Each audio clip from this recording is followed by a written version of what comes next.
All right, good morning, everyone. I'm going to call this meeting of the Texas Early Learning Council to order. It is 11 a.m. on Friday, October 21st. I'm Reagan Miller. I'm the chair of the Texas Early Learning Council and also the director of the Child Care and Early Learning Division at the Texas Workforce Commission.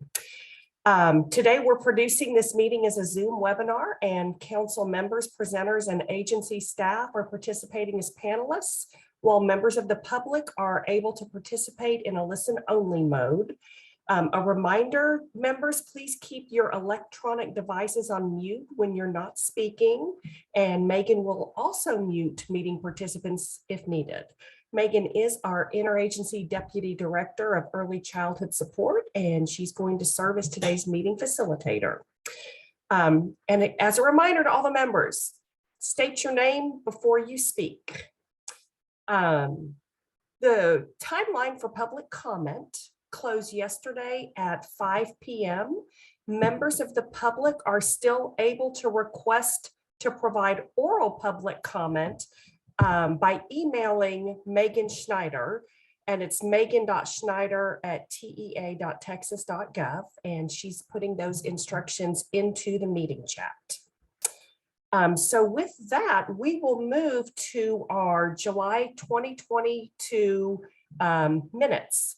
If you guys can look in your email, they're also attached to the calendar invitation. You'll see the draft July meeting minutes, and I'd like to see if there are any edits or changes from council members.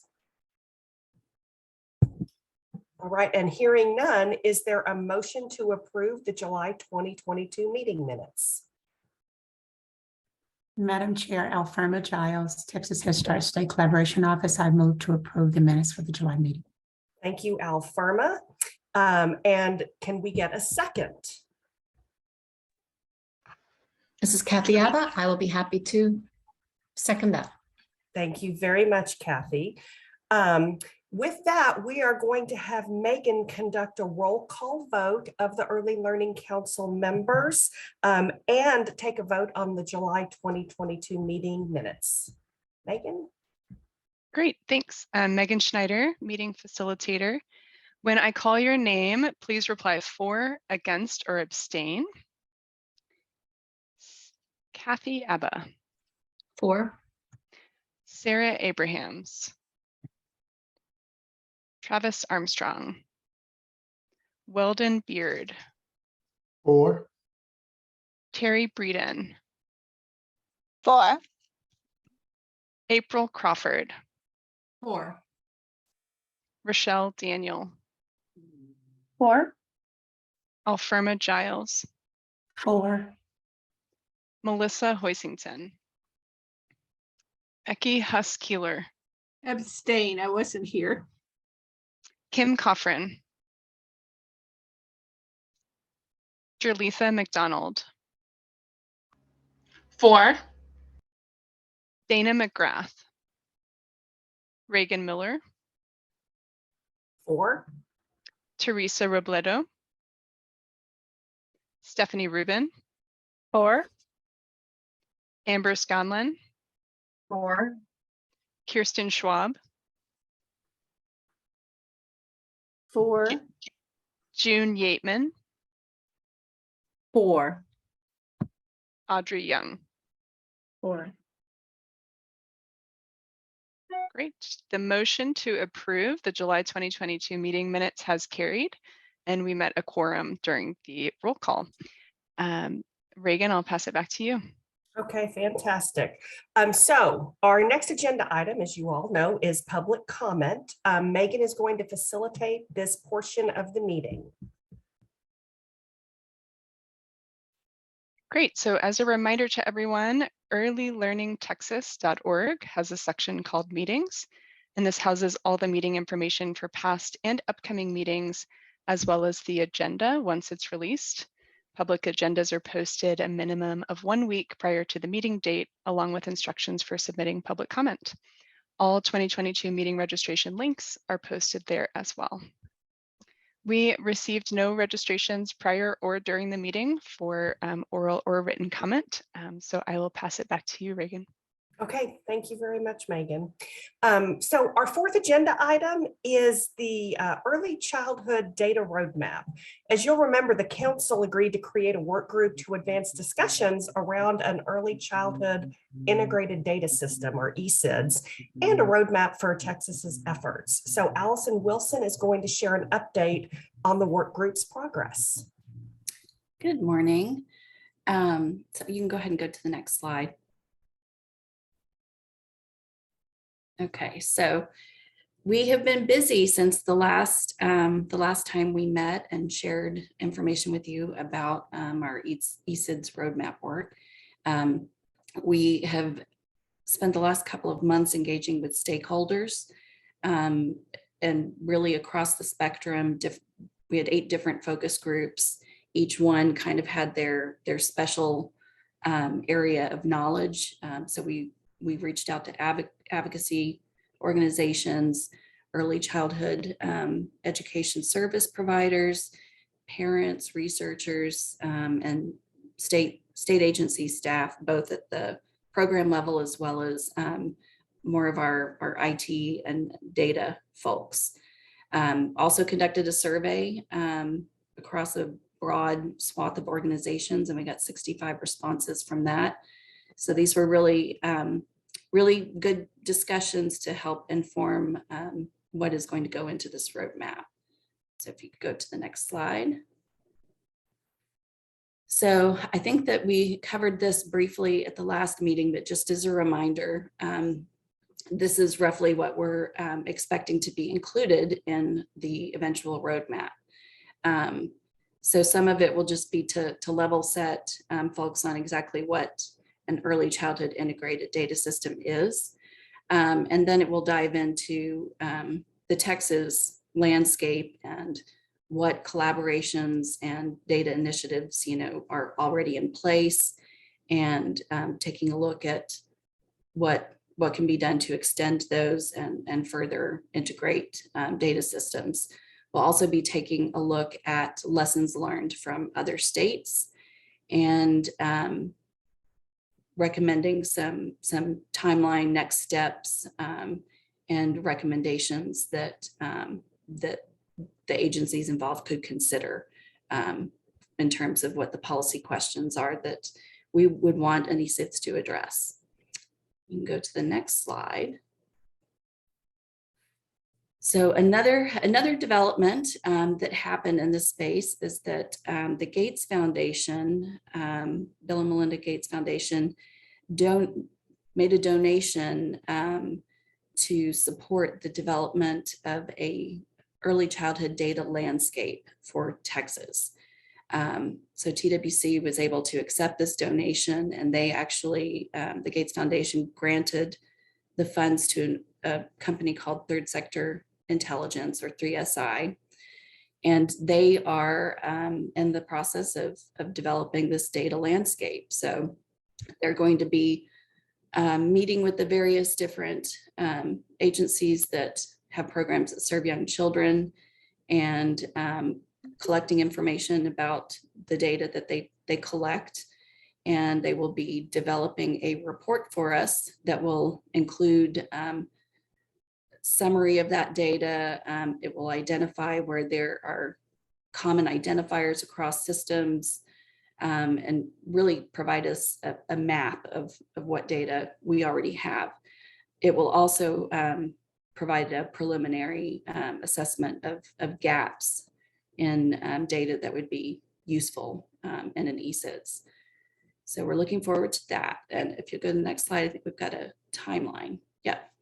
So the data landscape work is also moving very quickly. And you can see from this timeline that we've made a lot of headway, and we're expecting that landscape to be published or to be available, I think, before the end of this calendar year. And then the roadmap would be closely on its heels at the beginning of next year in January. So I think that's all the slides on this, but I'm happy. Oh, yes, FYI, these are the work group meetings that we have coming up. Some of them are tentative, but these are just like these council meetings, the work group meetings are open to the public. So you're free to hop in and listen to those at your convenience. And with that, I'll open it up to see if anyone has any questions or comments on this update on ESIDS. Stephanie. Hi, Amber Scanlon. I did want to ask you a question. So can you just remind us, when you say we're collecting data of all the early childhood systems or organizations, is there any kind of specific data, or you're just gathering all the data so we know what data is in the universe? Or can you tell me more about that? So yeah, for the data landscape, it will be looking at the types of data that each program is collecting. So we won't actually be getting the actual data, but it'll be understanding what all those data points are associated with, child and family demographics would be a big one. And then the services that they're receiving, the data around that. And then, sorry, one more question. Once you have that, what are the next steps? What do you do with that information? So the roadmap that we're developing at the same time is what's going to address sort of our recommendations for what those next steps might look like, and defining, the primary policy questions that we would want an ESIDS to be able to address. And then the next step would be for the state agencies whose data would be needed for those initial recommendations to be implemented, for them to take those recommendations into consideration and determine if and when to pursue that, how to fund it, all of that. So this is really to sort of set the stage of, where we think we could go next, so that the policymakers have a framework to make some decisions. And Thank then you. Megan's going to talk next about the preschool development grant application. So that's also another avenue that that is intersecting with this work. Thank you. And Stephanie. Hi, Stephanie Rubin. So I'm pretty sure that was clear in the slides, but this is this roadmap, which I know a lot of us are really excited about, or the landscape of data is really excited to see. That is going to be made publicly available, right, Allison? Okay. Yes, correct. And then my understanding of it, which makes me, I know it seems like a lot of work, but I think the agencies have already been trying to identify what they have already, and we know a lot about what seems available and what the linkages are between data systems and where there's gaps. So my sense is that there's already a lot of information that they'll be able to pull together fairly quickly. But what seems exciting to me about it is that many of us have policy questions, like what kind of data are needed to evaluate whether kids are getting high quality programs, or how is the state using certain data to assess things like how long kids are staying on wait lists, for example, or things related to partnerships. So my understanding is that, and I think we'll get more information, that why Gates is really interested in this is to help the state answer these questions so that we can assess how to address gaps and also how to answer key policy and programmatic questions a lot of us have around early childhood. So I know it's been a really long process to get that arrangement in order. And so I think for the council, it's going to be a really useful document. Also for the PDG work, should we get the grant? Thank you. Okay. I see there was also a question in the chat, which Megan has answered. Yeah, 3SI has hit the ground running, and the landscape analysis is underway, and we're very optimistic that they are going to get it done. by the end of the year. So I know they're not state government. So okay. Teresa also asked, does the landscape take a racial equity lens? So I think it's going to be pretty agnostic, just like what is the data that we have. I don't know that there's I guess, Allison, maybe one of the questions is are they going to highlight where we have disaggregated data and where we don't? My guess would be they probably will. Yeah. Because that is an interest of theirs. So it's a good question, Teresa. We'll find out a little bit more, I guess, that when we get a presentation, but I'm sure it's going to be, you know, how is it disaggregated? Is there local? Can it be broken down regionally? Can it be broken down by race and age and disability?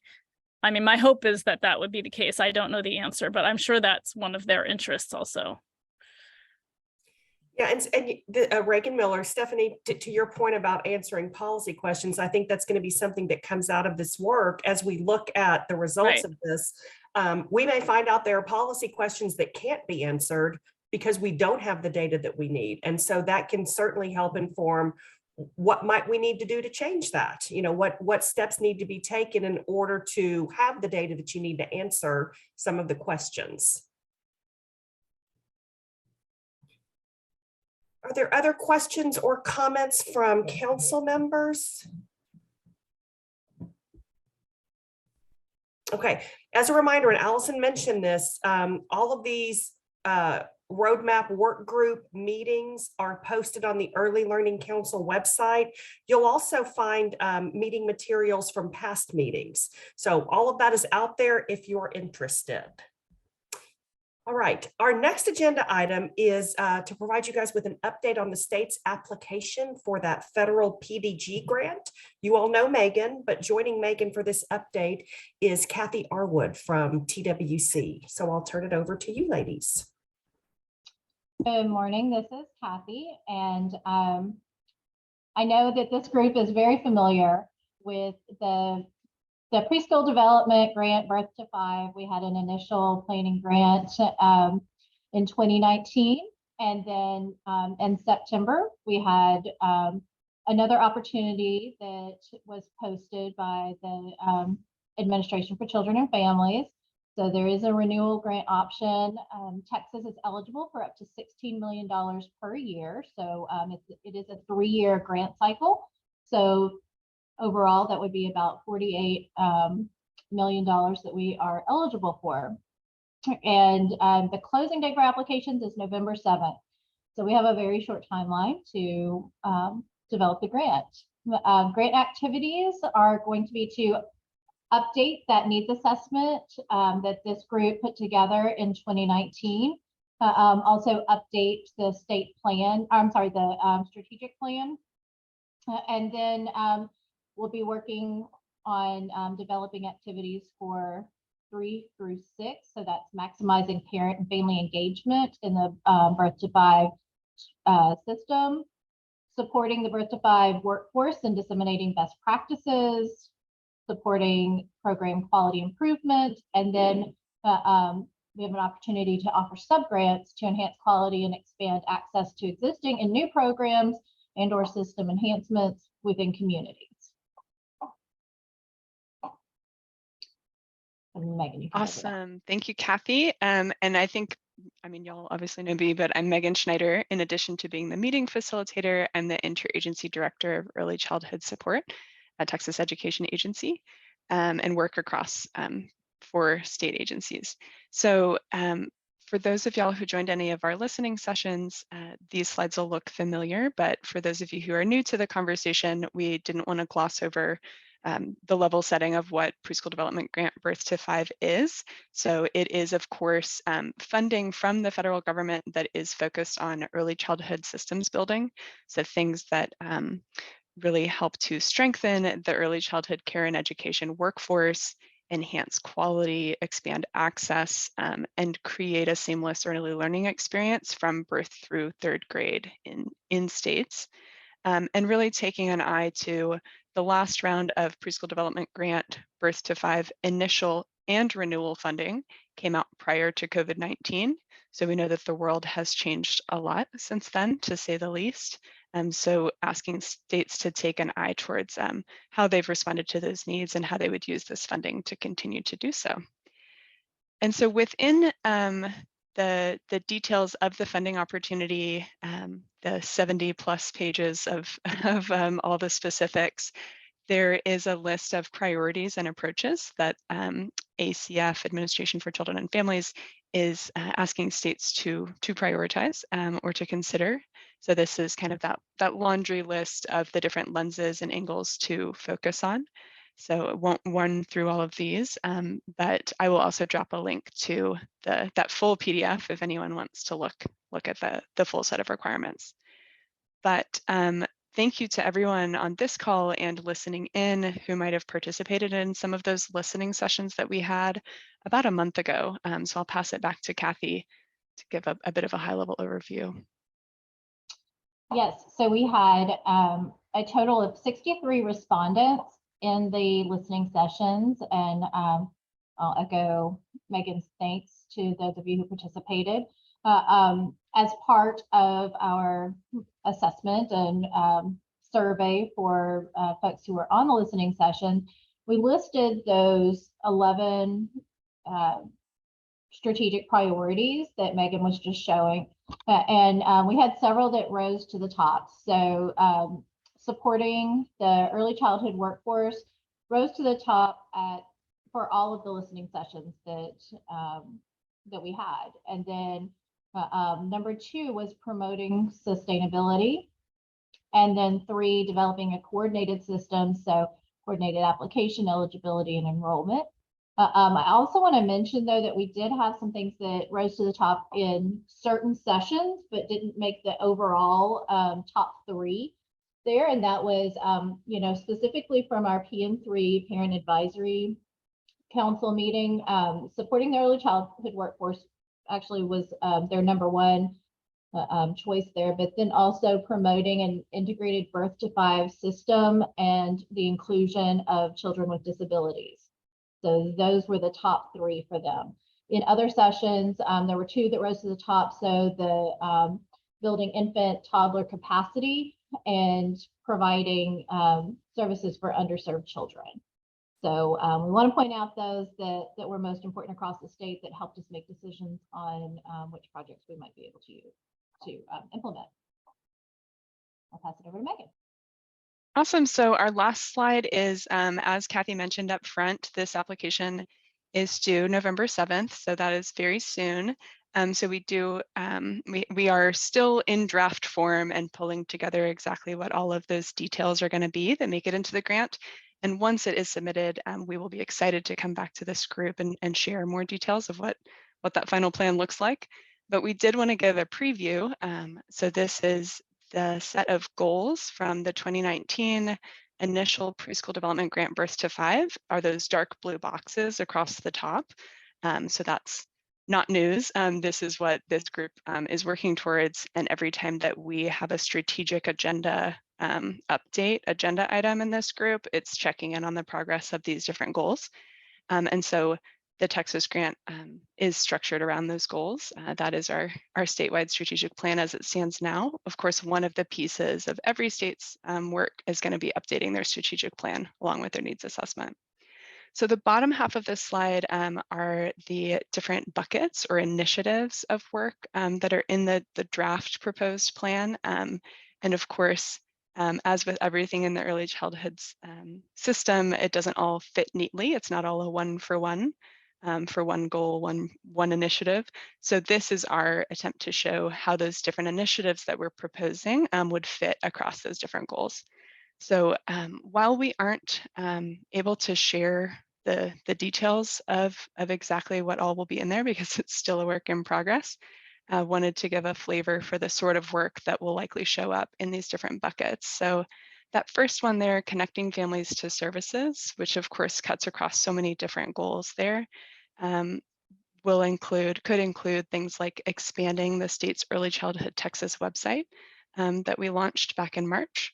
That's our interagency family-facing website of available services and programs. expanding that to include more local resources, local and regional resources, as well as in later years of the grant, building out an eligibility screener across some of those programs so that families could have one spot to look at what sorts of programs they are likely eligible for, to guide where they then apply, what services they turn to. The second, underneath that connecting families to services, the second bar there, supporting local systems building. This will be work through all the great early childhood coalitions that exist across the state, helping to build out those systems. The bottom row, engaging families as leaders, we know is work that needs to cut across and be a part of the entire strategy and all of the goals. And that will could look like us at the state level, partnering with folks at the regional level as well to co-design what ongoing feedback mechanisms could exist for families to, in a regular way, help to guide our state efforts. And then jumping over here to the right, under the goal of a well-qualified early childhood workforce that has the support and training to ensure kinder readiness and career success, or the strengthen early childhood care and education workforce and build the early childhood care and education workforce. So those two initiatives are definitely interrelated, but are distinct. But that could look like developing more of a pipeline of effective early childhood educators and professionals. And then that last one there on the right is what Allison alluded to during her data roadmap work group update. So Amber, you teed us up really well with your questions of what are the next steps for that work. We are hoping if we get this funding that the next steps for that work would be to help advance the existing state goal of coordinating across Texas's early childhood system and having an underlying data system to support a high degree of collaboration. For us to be able to pick up that roadmap and actually build out the suggestions in it. So developing and working towards developing a statewide early childhood integrated data system. So hopefully that's a helpful update. I know everyone wants lots more details. I do too. And we'll be excited to share more as we can once it's submitted on the 7th. So that's all we've got in terms of slides. Happy to answer questions.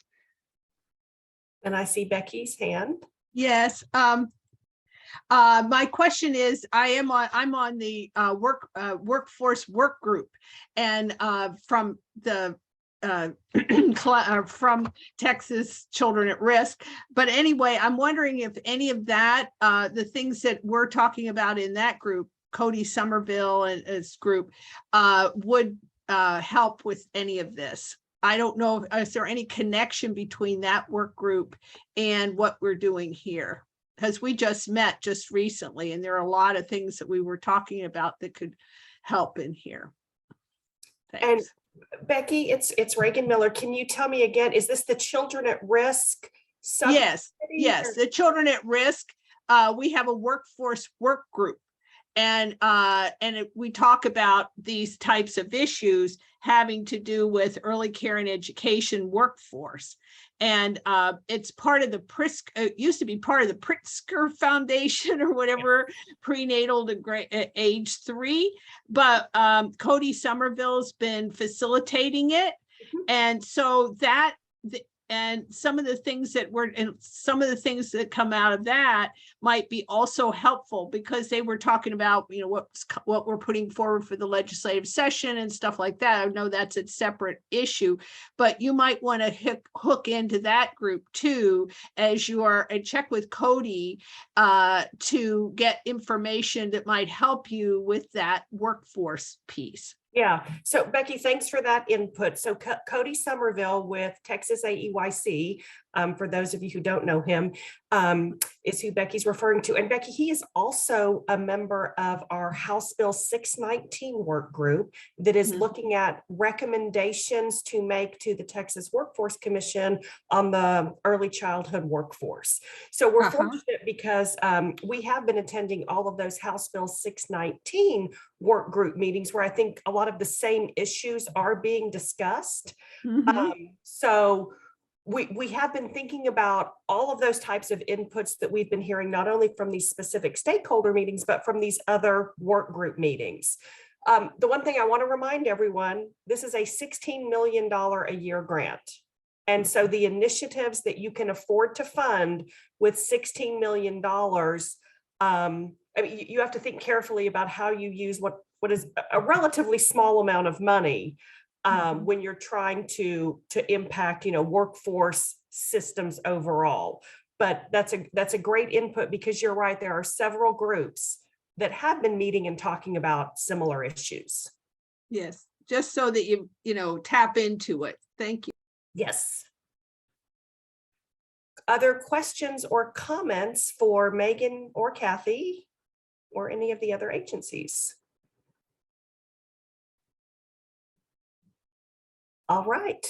Well, we will be keeping you updated as this grant is submitted and as we hear more from the federal government. Megan, they are supposed to let us know by the end of December. Is that correct? December 30th, I believe. And then the project start date is December 31st.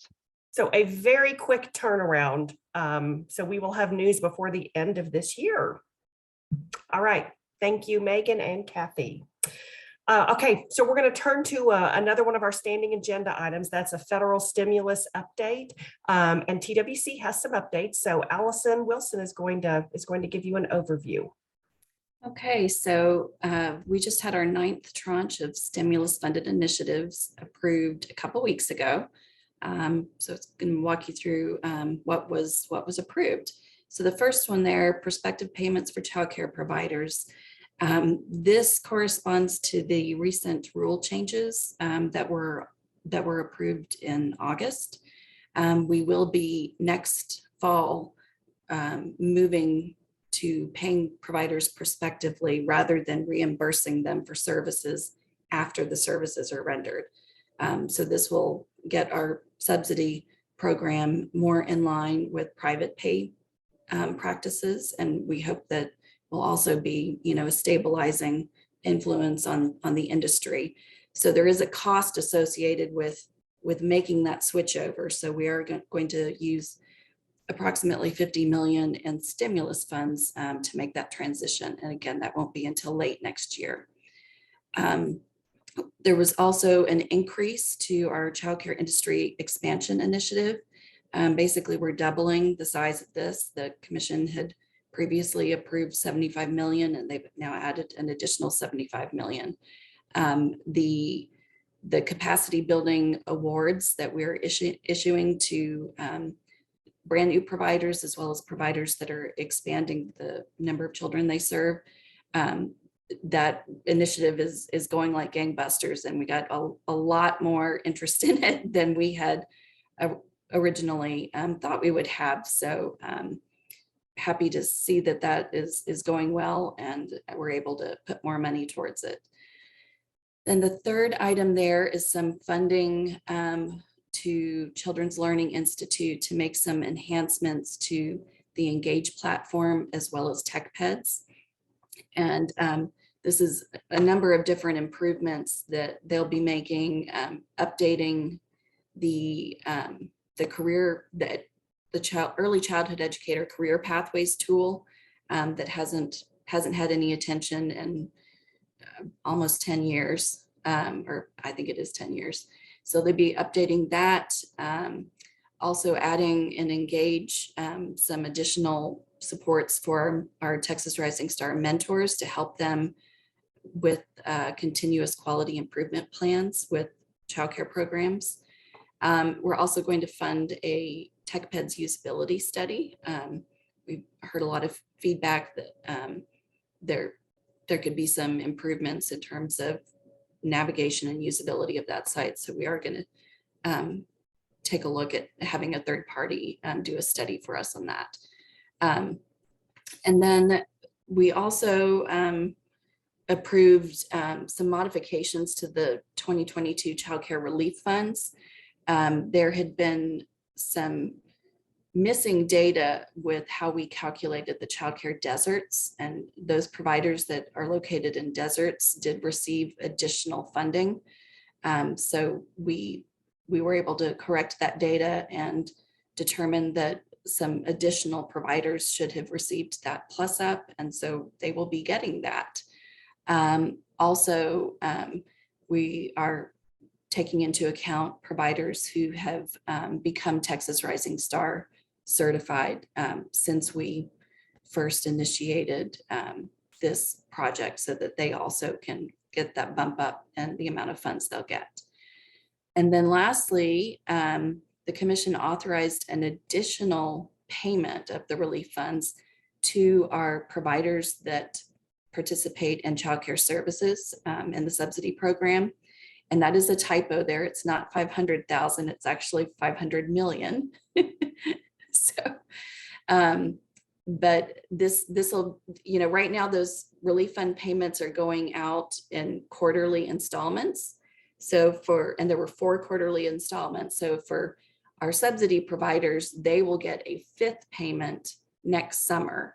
One of the reasons we're doing this is that, you know, we know that as we implement mandatory participation in Texas Rising Star for subsidy providers, that, you know, they're likely to incur some additional costs in getting up to at least 2-star quality level in order to stay in the program. So we're hoping that these additional funds will help them get there and also incent them to continue to be part of the program. So those were all the updates on what was most recently approved. Also wanted to let you know that on our website, where we post information about childcare stimulus projects, that there is now an updated summary. It's a Word document that lists all the individual projects that have been approved.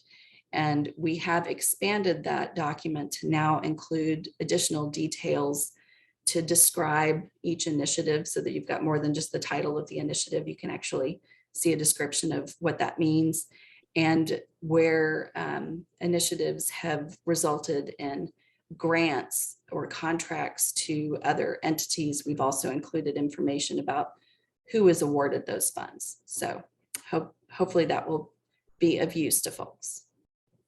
Any questions or comments? Hey, Stephanie. Yeah, hi, this is Stephanie Rubin. Could you clarify, maybe you said it and I missed it, when, Allison, the funds would need to be spent by recipients, sort of like when the money will no longer keep getting renewed in terms of all Right. this amazing help that's going out, which is wonderful.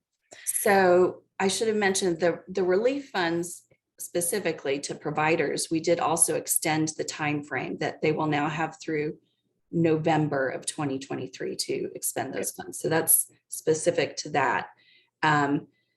The primary funds that we still have at the state level, which there's not a lot left at this point. We've got one more tranche of initiatives planned that we'll likely bring forward at the end of November. But that's primarily the ARPA discretionary bucket. And those funds have to be obligated by September 30th of 2023, and they have to be fully expended by a year after that, so September of 24. And Allison, it's Reagan. If I can jump in, Stephanie, I'd say that for all of the initiatives that are out there, a portion of the money expires at the end of fiscal year 23, and the rest of the money expires at the end of fiscal year 24. So we do have some looming deadlines for the projects that are currently funded with the money that ends at the end of this fiscal year. Okay, great.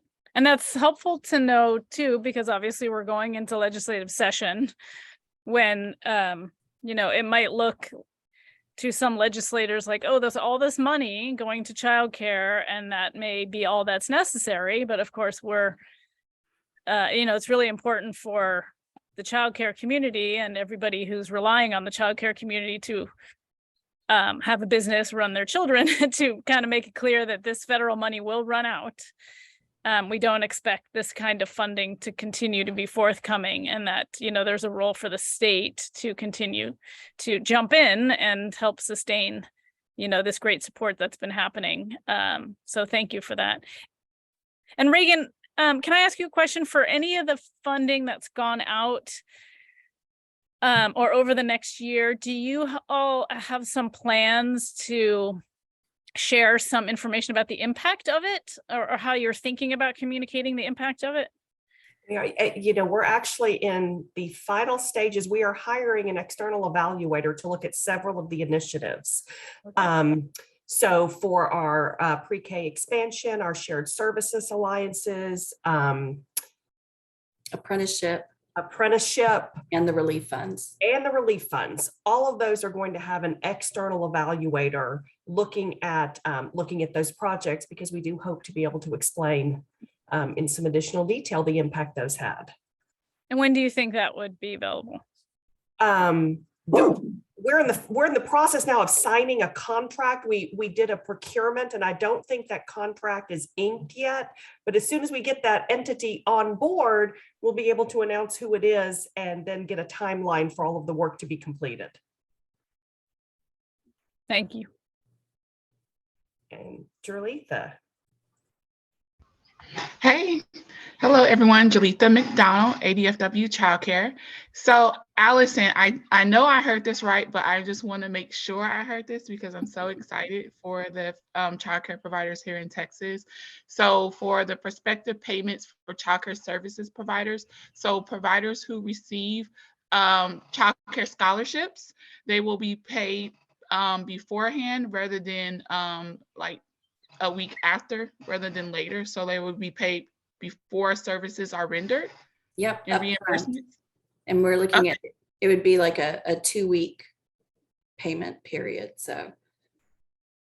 Okay. Yes. I just want to make sure, I'm sure I know providers are going to be happy about that. That's one of their biggest gripes, but I just want to say thank you guys for considering that and listening to providers in the state of Texas, because that's one that has been an issue for them for a long time. And also I want to point out to say thank you for the investment that you guys are doing, especially since providers are now required. The providers who are receiving scholarships are required to become TRS. So thinking of ways to make that system better and make that an easy transition for providers moving forward. So I just want to say thank you and then clarify that notion so I could tell my friends.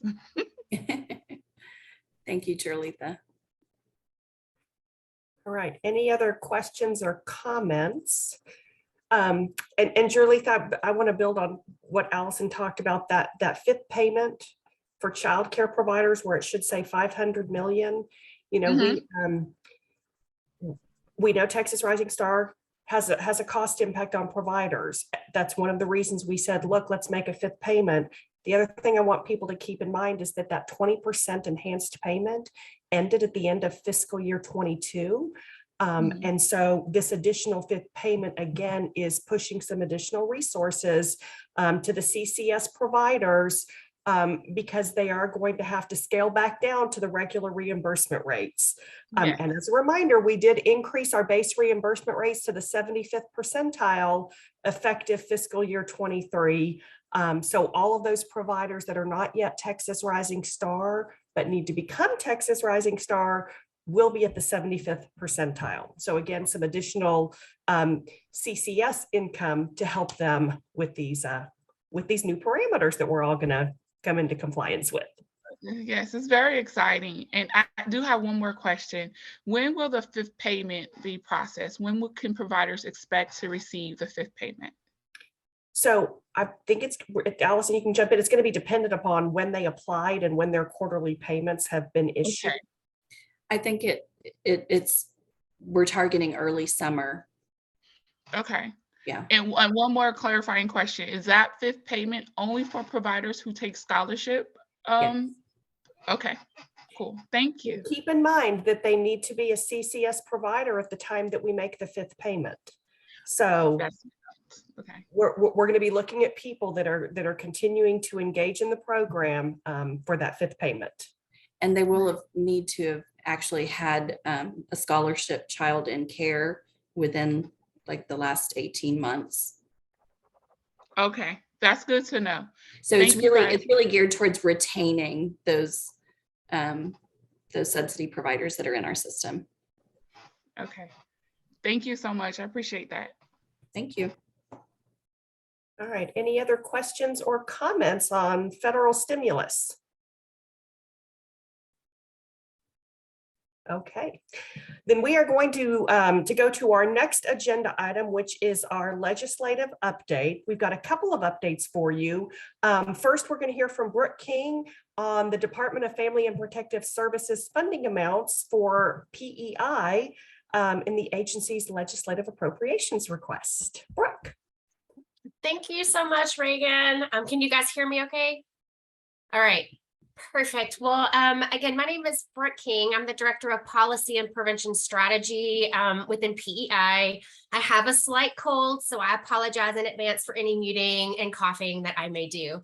So I am so excited to be here with you and kind of share what is a historic, very large ask for prevention in Texas. So you can see on the screen, and then I'll be happy to answer any questions, but for our Family and Youth Success Program, we are asking for an additional $7 million annually to support that program. For our Community Youth Development, it's a $4 million annual ask. For our HOPES program, it's almost an 18 million. We're just a little bit shy of $18 million annually. For our Texas Home Visiting and Nurse Family Partnership, you will see both of those amounts. If you look in our LAR, I don't think that those two amounts are split out. So I just wanted to flag that for you, but we're asking for about 10.5 for Texas Home Visiting expansion annually, 2 million for Nurse Family Partnership annually. And then we've got a $2.3 million ask for our ongoing prevention campaign. We've got a few staffing requests in there. There's some support for the parent helpline that has recently launched as well within that particular ask. But I really just wanted to see if you guys had any questions or if there were anything specific that you wanted me to dive a little bit deeper in. All right, members, questions? I can tell you just one of the questions that we have asked over the past couple of weeks is kind of like what is the plan with all of this money? Is it expansion? Is it new communities? Is it existing communities? And I kind of would couch it as kind of like a three-legged stool approach is what we would hope to do, right? The numbers of families and youth that we would be able to serve obviously is going to be, it's a moving target at this point. We would scale it depending or based on the amount that we are ultimately appropriated. But there are three ultimate goals that I think that we would really like to be able to accomplish with these dollars. One would be to invest in and expand our existing programs that we have across the state. A second would be looking at addressing the increased cost that it does take to run these programs, both models and program and staffing, all of the things, right? As we know, it just costs more. So that's another area that we're hoping to be able to address. And the third would be expanding into new geographic areas so that we could reach new families that didn't have access to these services in the past. Thank you, Brooke. For sure. All right, if there aren't any questions or comments, Megan, we can go to the next slide. And that's my update on TWC and our legislative appropriations request. So you're going to see a couple of items on here. The first is a request for state general revenue of $35 million. And this would be in the second year of the biennium, fiscal year 25. This would allow us the needed match funding to draw down $52 million in federal matching funds. So we have sufficient match currently through the first year of the biennium. We would need additional state match in the second year of the biennium to draw these federal funds down. So you can see that the federal matching funds allow us to serve 19,500 or so kids, and the GR allows us to serve about 13,000 kids per day. And overall, our numbers that we've put forward in our legislative appropriations request would allow us to serve approximately 140,000 kids per day in both years of the biennium. And that's roughly what we plan to serve in fiscal year 23. So we would be looking at maintaining about 140,000 kids this year and then the next 2 years. And keep in mind that every year costs go up. So we serve the same number of kids, but it costs just a little bit more. All right, and then the second request is a capital budget request. So this is not a request for funding. This is requesting permission to spend our money on a capital budget IT project. So what we're proposing is a new consumer education website for childcare. During the pandemic, we stood up the childcare.texas.gov domain, and it's really been focused on all of the business supports that are available to childcare providers. So the relief funding, the business coaching, the capacity expansion initiative. What we'd like to do is take that domain and really build it out more broadly. And in doing that, take information that's available to consumers that's spread out over multiple websites right now. So we have a TWC webpage on childcare. We have a webpage called TexasChildCareSolutions.org. We have another webpage called TexasRisingStar.org. We'd like to take all of this information and create one childcare consumer information webpage using that childcare.texas.gov domain. So that would be a $4.2 million request to use existing funds on this IT project. All right, any questions?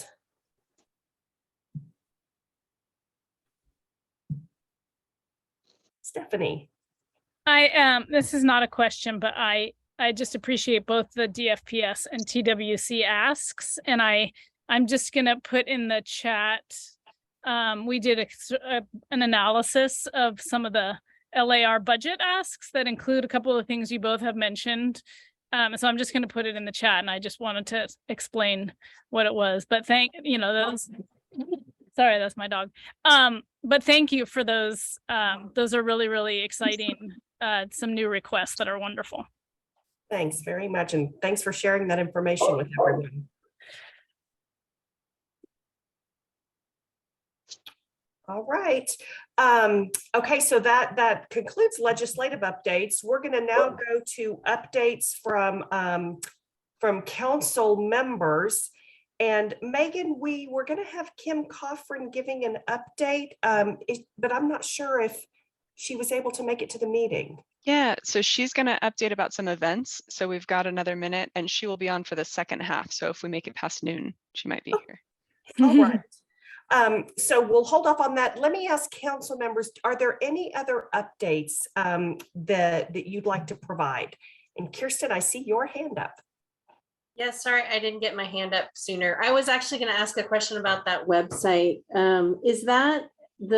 Will that have the capabilities of providing consumers with information about where childcare is available? I know you guys have worked on trying to develop that out. Will this feature that? Yes, so it'll have links to all of that information, including the availability portal. So right now we are funding findchildcare.texas.gov, that availability portal. We do plan on continuing to fund the availability portal.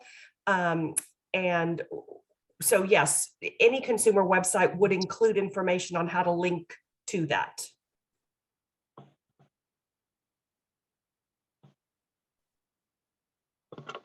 All right, members, do any members have any updates to share with the rest of the council about any events that you have or work that you're doing? And Audrey, I know that you have an update for us. Yes, good morning, everyone. So I'm Audrey Young. I'm from the Department of State Health Services, and I wanted to provide an update. Over the last month, we have expanded our Help Me Grow program. as a reminder, Help Me Grow is a systems building program that works in communities to utilize existing resources to really help and support families and link those families to the services that they need to increase optimal health outcomes. So zeroing in on the 0 to 5 population. And we've, over the past 2 years, we've been in 6 communities throughout the state. And we have now launched with our FY23 cohort in Bastrop and Smith County. So working with Bastrop County Cares and the Smith County Champions for Children. So just excited to expand that program and move into more areas, working on our goal to be throughout the state. And Audrey, if folks want to find out how to connect with their local Help Me Grow communities. Yes, DSHS serves as a state hub. And so if you could email helpmegrowtexas.dshs or at dshs.texas.gov, and I can put that email in the chat, our team will connect you to your community. And I see a question in the chat from Stephanie. That's just a question about, how many families will be served, Audrey? And then you mentioned the wonderful idea of scaling this program across the state over time. What can you talk? So I think you mentioned 30 communities. Is that where it would be now with the expansion, or how far are we from scaling it? Yes. Let's think of it that way. We've been working in 6 communities, and we just added 2 more.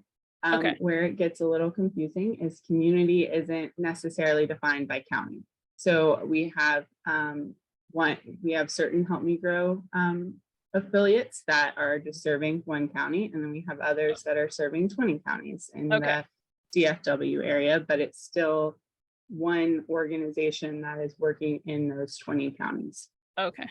So we are working with, and this is a part of our preschool development grant, on different ways that we could implement these system building activities in communities that currently don't have them right now, and seeing if that's a way that we can create expansion.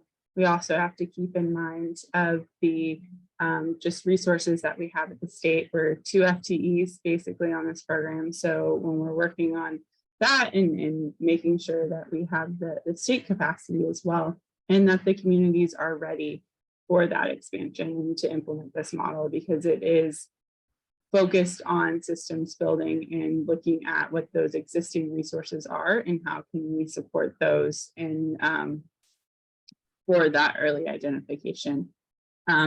We don't have, I can pull numbers for what the current 6 communities served last year. We don't have an estimate of what the 2 new ones, they just joined about a month ago. And so we're still working with them and providing that technical assistance and having them complete the fidelity assessment. But we can work to pull those numbers from what we did last year.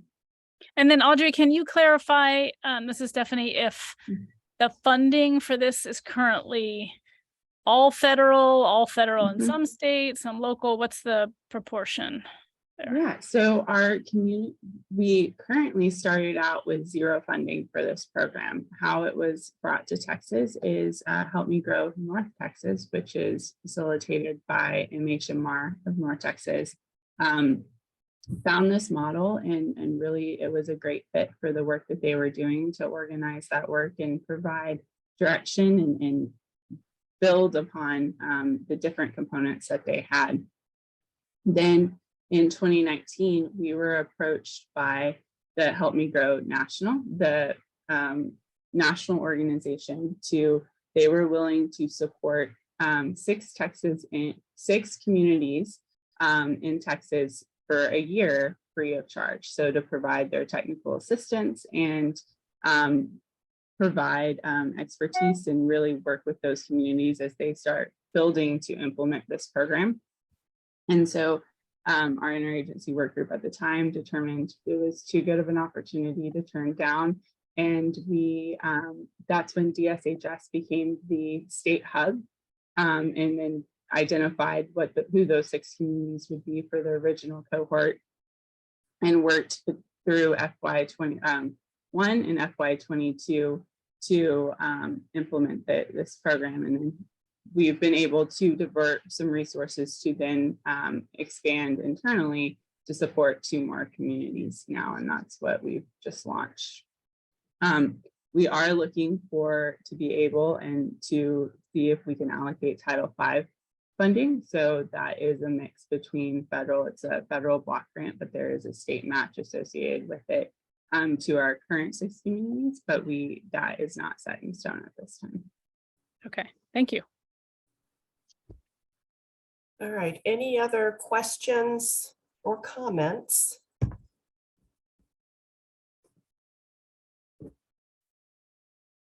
All right, so I'm going to skip around a little bit because Kim Coffrin will have an update when she joins us. Megan, can we go to the meeting date slide? All right, so for 2023, these are the meeting dates that we have proposed. So we would continue to meet quarterly. We would continue to meet Fridays at this 11 to 1 o'clock time frame. You guys see January, April, July, and October.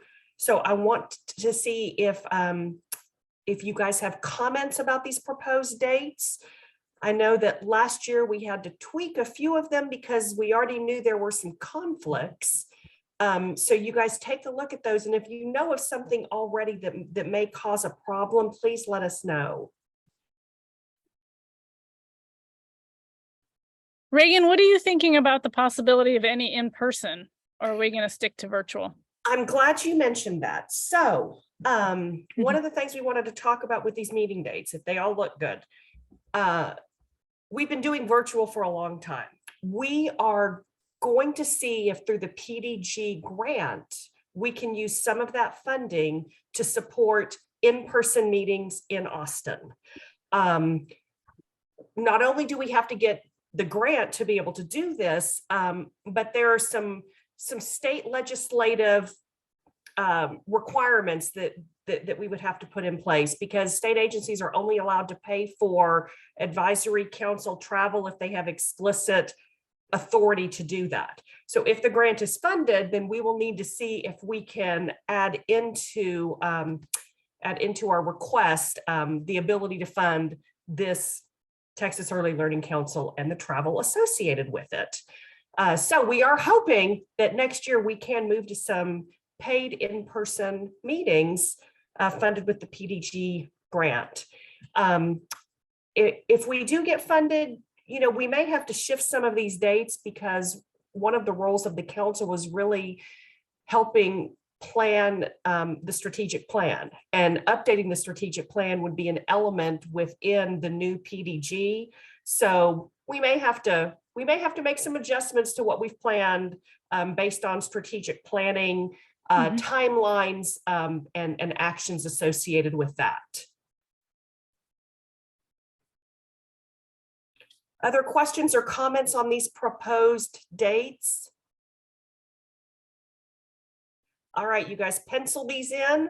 And again, if we get funded with PDG, if we have in-person meetings, potentially these will change. Lots of ifs, ands, or buts on this one. All right. Oh, and I see that Kim Coffrin has joined us.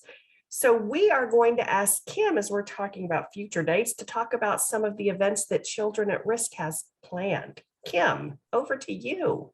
Did I time that perfectly? Hi, everybody. I'm still in the car. I'm not driving, so I'm off video, but good to be with you this morning. So yeah, we've got a couple things coming. We're currently in San Antonio and just finished our Texas tour here, and we have a few more dates on the calendar. So if if we're coming to a city that you live in, please join us. We do have a virtual Texas tour coming on November 8th. That is all the same information that we are doing in person. So, but if you haven't made an in-person one and you need a virtual one, join us on November 8th. And then we also, future forward thinking, we have a save the date to put on your calendars for March 21st of 2023. We're going to have a rally at the Capitol, so an ECE rally. So put those on your calendar, and more information to come as we get all those details ironed out. And if you'd like to help us be a co-host, please reach out to Lauren. Her email's there on the bottom of the slide, and we'd love to connect you in on the planning piece of it as well. Great. Thank you, Kim. Members, I need to circle back because we had a question that was posed in the chat earlier that we didn't respond to. I missed this, so I want to circle back to a question that we received. And it was a question as we were doing the federal update on stimulus. And the question was asking if these initiatives include studying wages and considering wage increases for the childcare workforce. So I will tell you that with the childcare relief funding, the $3.4 billion that was approved, plus the extra $500 million for CCS providers, one of the ways those funds can be spent is on wage increases, wage supplements, retention bonuses. We have published information on childcare.texas.gov about how those funds can be used to support those types of activities. And we recently posted a series of 8 webinars about hiring and retaining qualified early childhood staff. So look for those hiring and retention webinars on that website as well.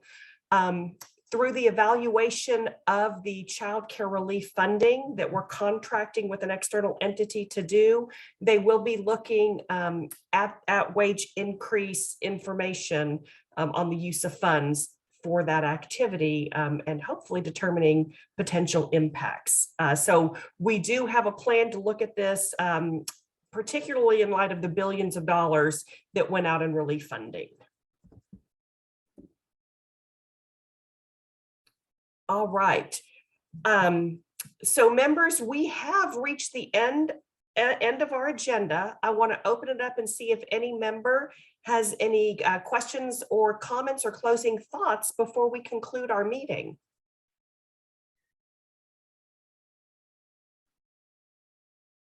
All right. I want to thank, Stephanie, your hand is up. It's another day, another minute, another hand raised by Stephanie Rubin. So you all have heard a presentation in the past from David Fagan on our team about a school readiness interactive website dashboard that we're working on. And it's been moving along with huge progress. And soon, I would say, before December, most likely, we will have a soft launch of that, and we will include the Early Learning Council members in that, not through a meeting, but we will reach out to you and be able to show it to you and walk you through it and so forth. And, even before we do a big public launch of it. So you'll probably hear from myself or David Fagan about that. And, thanks to many of you who've given input along the way. We appreciate it. And anyway, that's just kind of a forthcoming event I wanted to mention in advance, and also thank, everyone on my team, David, Adriana Kohler, Peter Clark, and everyone who's been working really, really hard on it. We're excited. So thank you. Stephanie, do you think that that you guys would be able to give us an update at our January? Absolutely. Oh, okay, fantastic. Great. Any updates, comments from any other members? All right. Well, as always, thanks to all of the members for joining us and to the members of the public who were able to listen in. Until we see each other again in January, thank you everyone for all the work you do on behalf of our youngest kids in Texas. It's 12:09 and the meeting is adjourned. Thank you. Thank you.